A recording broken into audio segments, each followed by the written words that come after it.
This is a clip from one of our recent live streams. We stream live every Tuesday at 7 p.m. Central Standard Time. As a reminder, this is our second channel, Fish the Moment Live. Our main channel, Fish the Moment, is where we have all of our highly edited YouTube content. We spend 30 to 40 hours a week producing one YouTube video that's posted on the Fish the Moment channel every Friday at 7 a.m. Central Standard Time. These videos include on-the-water footage of us actually fishing, as well as detailed instruction on how to use electronics, fish offshore, and a lot of other great information. Make sure to check out the Fish the Moment channel if you enjoy the content on this channel. Let's just say you fish down the stretch of grass in practice and you catch 2 3-pounders down this stretch of grass. Then you go down another stretch of grass right here and you shake off 2 fish. Then you go down this third stretch of grass and you shake off 2 more fish. Well, man, they're on fire in this stretches of grass.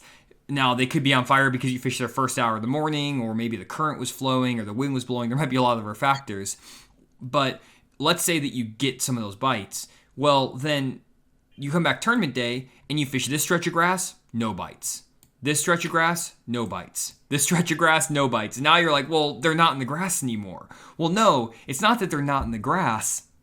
It's most likely 2 things. One, you maybe stuck all those fish, or someone else in that area stuck those fish, and even getting them to bite and showing their bait basically caused you to not get those bites. But also, the conditions may have just changed enough where this isn't the right bank. Maybe because the wind is blowing from a south direction the day before, it got these grassy banks to fire.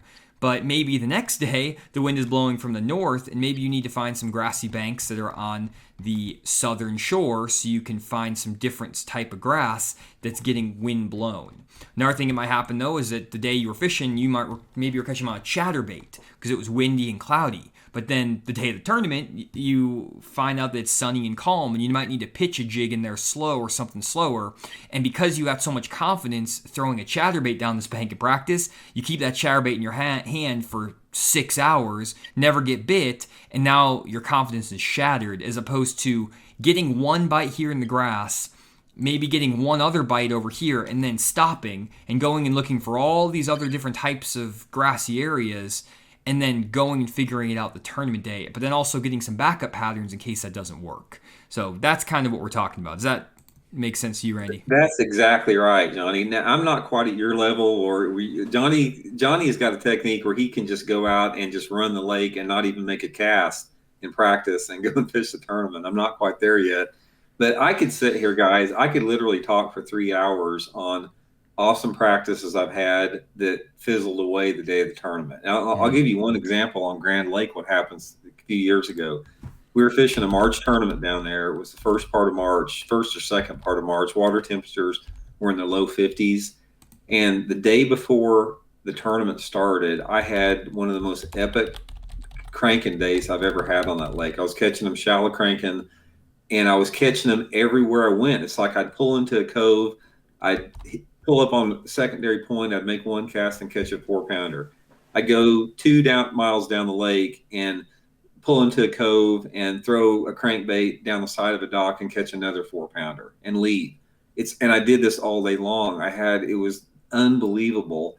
And I told myself, it's like, I'm going to win this tournament. The only question is how much I'm going to win it by. Am I going to win it by 10 pounds or 20 pounds or whatever?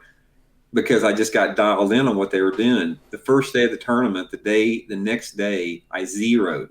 I never got a single bite the entire day.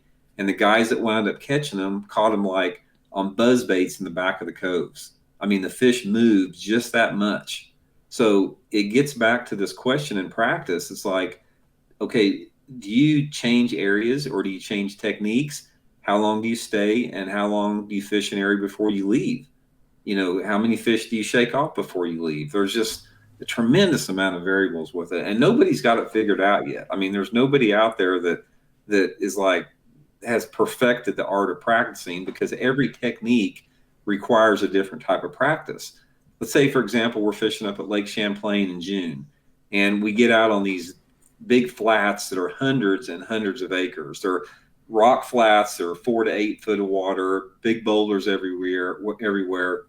And there's literally hundreds of acres of this type of area on the same water. You can put your trolling motor down and not take it up off the bottom and never even begin to touch it in a day's fishing.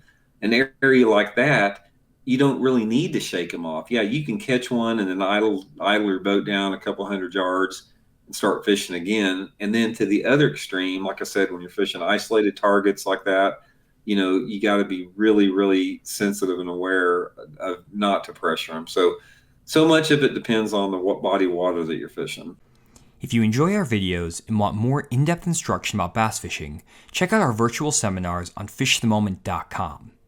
On our virtual seminars page, you'll see all of our upcoming live seminars, including our advanced summer jig fishing seminar focused on both offshore and shallow jig fishing, where Andy and I will give you our best secrets in terms of bait modifications, areas, retrieves, and a lot of other great information.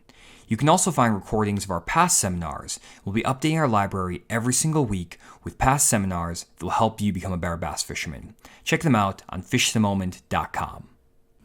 For sure. I think that a lot of guys just go, there's this whole perception that the more fish you catch in practice, the better bites you get, the better you're going to do. And that's what I see a lot of guys think, is that if I catch 16 pounds in practice, I can catch 16 pounds in the tournament. I hardly ever go out and catch a limit of fish in practice and a good limit of fish in practice whenever I was actually tournament fishing, and then go do that in the tournament. All of my best tournaments were when I would get 1 or 2 good bites, and then I would run around and try to find as much water as possible, and then just figure it out tournament day. Fish the conditions, fish the moment. That's what I would do. That always worked out 10 times better, and that's just, I mean, if we're doing tournaments now, that's what I would do. I honestly probably wouldn't even fish that much at all, especially with my electronic stuff. I would just graph the entire day and never even make a cast, because it just would allow me to have a lot more open mind tournament day. Well, for me, one of the worst things that can happen to me in practice is catching a couple big ones, because if I catch one of those freakishly big ones, like a 7 or 8 pounder, I get so locked in to that's what I need to be doing that most every single time that'll burn you. I mean, Yep. almost every single time. So, man, you've just got to be really, really aware. And just like Johnny said, you've got to keep an open mind, and you've got to fish the conditions as they come. And I'm not saying that, okay, say you're an hour into your day and you got an area that you think that you got a couple bites in and there's a lot of good cover in there. I don't mean go in there and fish for 30 minutes or 45 minutes and they're not biting to pick up and go somewhere else. I mean, it's all a judgment call about how you approach that area. But I'll give you guys an example, just like this Grand Lake tournament. I'll sort of let you inside my mind a little bit here, what I'm thinking about. It's like, okay, for me, and we've had 2 days of practice. You got 1 more day of practice left. And I've got a couple variables in my mind. The number one variable is I know how these fish are setting up right now. I know where they're at.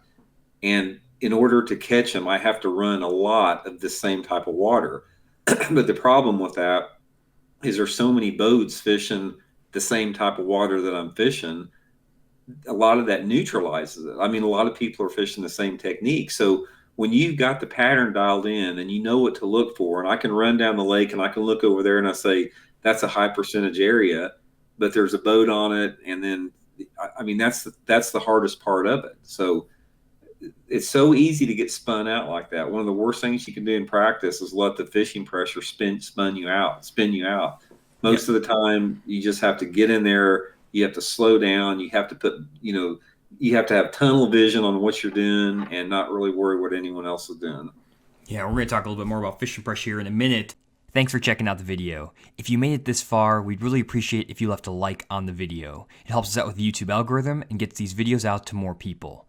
Also consider subscribing. It's free and it lets you get notifications of every single one of our videos that we upload daily. Finally, remember to check out the main Fish the Moment channel, where we actually have on-the-water fishing footage as well as detailed graphics on electronics, offshore fishing, bass behavior, and a lot of other great information. Thanks for checking out the video, and we'll see you all in the next one.